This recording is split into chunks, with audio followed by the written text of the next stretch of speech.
বহুতো বন্ধু বান্ধৱীয়ে government toilet verification লিষ্টখন কেনেদৰে চাব লাগিব বা চাব পাৰিব সুধি আছিলে। গতিকে ষ্টেপ বাই ষ্টেপ গোটেইখিনি মই তোমালোকক দেখুৱাই দিম। তোমালোকে ভিডিঅ'টি শেষলৈকে চাই থাকিবা। প্ৰথমতে তোমালোকে যিকোনো এটা ব্ৰাউজাৰ অ'পেন কৰি আৰু চাৰ্চ বাৰত স্বচ্ছ ভাৰত মিছন .ddws.ws.gov.in বুলি লিখি চাৰ্চ কৰি দিলে প্ৰথম যিটো ৱেবছাইট পাবা সেই ৱেবছাইটটো তোমালোকে অ'পেন কৰি ল'বা। অ'পেন কৰাৰ পিছত এনেকুৱা ধৰণৰ এটা ইণ্টাৰফেচ তোমালোকে দেখিবলৈ পাবা। তোমালোকে তলৰ ফালে স্ক্ৰল কৰিবা, অলপমান তলৰ ফালে স্ক্ৰল কৰি থাকিবা।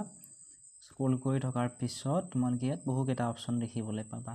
প্ৰথম যিটো অপশ্যন আছে ন' ইয়ৰ স্বচ্ছ ভাৰত ডাটা, এই অপশ্যনটোত ধুনীয়াকৈ ক্লিক কৰি দিবা। ক্লিক কৰি আকৌ কিছু সময় ৱেইট কৰিবা।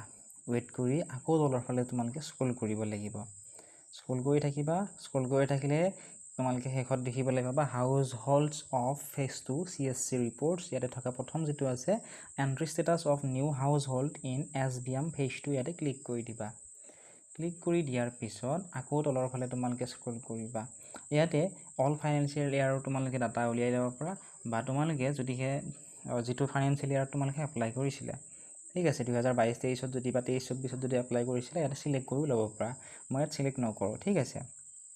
চিলেক্ট কৰাৰ পিছত তোমালোকে ইয়াতে চোৱা এইখিনিত আছে ষ্টেট নেম। ইয়াতে যিহেতু আমাৰ ষ্টেটৰ নাম হৈছে অসম, গতিকে আছাম চিলেক্ট কৰি ল'বা। 4 নম্বৰত আছে, ইয়াতে আছামত ক্লিক কৰি দিবা। আছামত ক্লিক কৰাৰ পিছত আকৌ তলৰ ফালে স্ক্ৰল কৰিবা। স্ক্ৰল কৰাৰ পিছত ইয়াতে ডিষ্ট্ৰিক্টসমূহৰ নাম আহিব। এইখিনিত চোৱাচোন ডিষ্ট্ৰিক্টসমূহৰ নাম দি থোৱা আছে।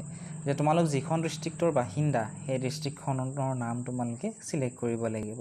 যেনে ধৰা উদাহৰণ হিচাপত মই কামৰূপ ডিষ্ট্ৰিক্ট চিলেক্ট কৰি ল'লোঁ, ঠিক আছে। কামৰূপত ক্লিক কৰাৰ পিছত আকৌ তলৰ ফালে স্ক্ৰল কৰিবা। ইয়াতে চোৱা ইয়াতে কামৰূপ ডিষ্ট্ৰিক্টৰ যিকেইটা ব্লক আছে এই ব্লকসমূহৰ নাম ইয়াতে দিয়া আছে। মই কামৰূপ ৰুৰেল চিলেক্ট কৰিছিলোঁ, গতিকে এইকেইটা ব্লকৰ নাম আহিছে। ধৰি লোৱা তোমালোকৰ ব্লকৰ নাম বিহদিয়া জাজিকোনা। ইয়াতে চোৱাচোন বিহদিয়া জাজিকোনাৰ ইয়াতে entered by district block or approve applications from citizen portal. Citizen পৰ্টেলৰ পৰা এইখিনি এপ্লিকেশ্যন এপ্ৰুভ কৰা হৈছে। ইয়াতে যিটো সংখ্যা লিখা আছে চোৱাচোন 1874 1876 লিখা আছে। ইয়াতে তোমালোকে ক্লিক কৰিব লাগিব।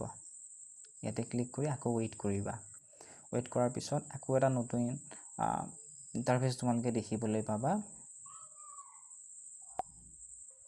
তোমালোকে আকৌ স্ক্ৰল কৰিবা। স্ক্ৰল কৰাৰ পিছত ইয়াতে গ্ৰাম পঞ্চায়ত নেম, গ্ৰাম পঞ্চায়তৰ নামসমূহ দি থোৱা আছে চোৱাচোন, ঠিক আছে। এটা তোমালোকে চিলেক্ট কৰি ল'ব পাৰিবা। তাৰপিছত ইয়াতে চোৱা ভিলেজ নেম, গাঁওসমূহৰ নাম দিয়া আছে এইটো ছাইডত। তাৰপিছত হেবিটেশ্যন নেম দিয়া আছে, ফেমিলি ID দিয়া আছে, ফেমিলি হেডৰ নাম দিয়া আছে, ফাদাৰ হাজবেণ্ড নেম দিয়া আছে, মোবাইল নাম্বাৰ দি থোৱা আছে, জেণ্ডাৰ দিয়া আছে, কেটেগৰী দিয়া আছে, চাব কেটেগৰী, ষ্টেটাছ। তাৰপিছত এণ্টাৰ্ড অন আছে। নেক্সট আছে এপ্ৰুভ বাই ডিষ্ট্ৰিক্ট। ইয়াতে ডিষ্ট্ৰিক্টৰ এপ্ৰুভ কৰা আছে নে নাই ইয়াতে পাবা, চোৱাত ধুনীয়াকৈ দিয়া আছে।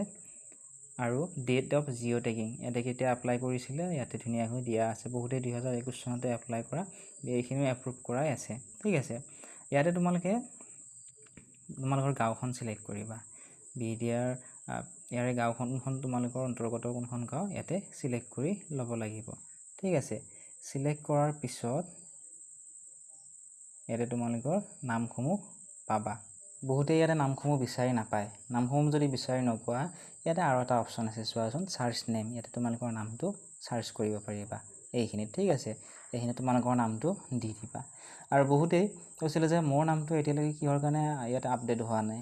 এতিয়াও বহুতৰে নাম ইয়াতে আপডেট হোৱা নাই। গতিকে আপডেট নোহোৱা মানে এইটো নহয় যে আপোনালোকৰ ইয়াতে পইচাটো নাপাব, তেনেকুৱা ধৰণৰ নহয়। ইয়াতে আপডেট হৈ আছে।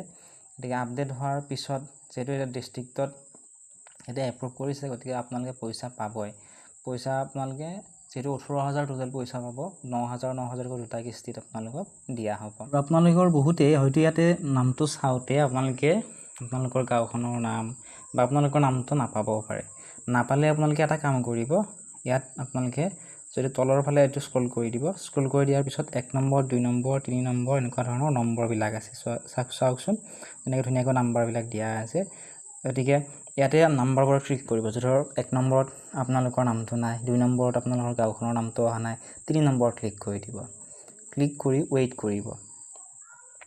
এনেকুৱা ধৰণে আপোনালোকে ইয়াতে থকা নাম্বাৰসমূহত ক্লিক কৰি চাব পাৰিব। ইয়াতে নিশ্চয় নামসমূহ ইয়াতে আহি যাব। এনেকুৱা ধৰণে চাওক আহি গ'ল ইয়াতে চাওক বেলেগ বেলেগ গাঁৱৰ নাম আহি গ'ল, ফেমিলি আইডি, ফেমিলি হেড, গোটেইখিনি ইয়াতে এনেকুৱা ধৰণে চাব পাৰিব।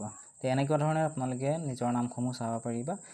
আৰু চেনেলটো যদি আপোনালোকে ছাবস্ক্ৰাইব কৰি দিয়া নাই, ছাবস্ক্ৰাইব কৰি দিবা। ইয়াৰ ৰিলেটেড যদি তোমালোকৰ কিবা সুধিবলগীয়া আছে কমেণ্ট ছেকশ্যনত সুধিবলৈ নাপাহৰিবা।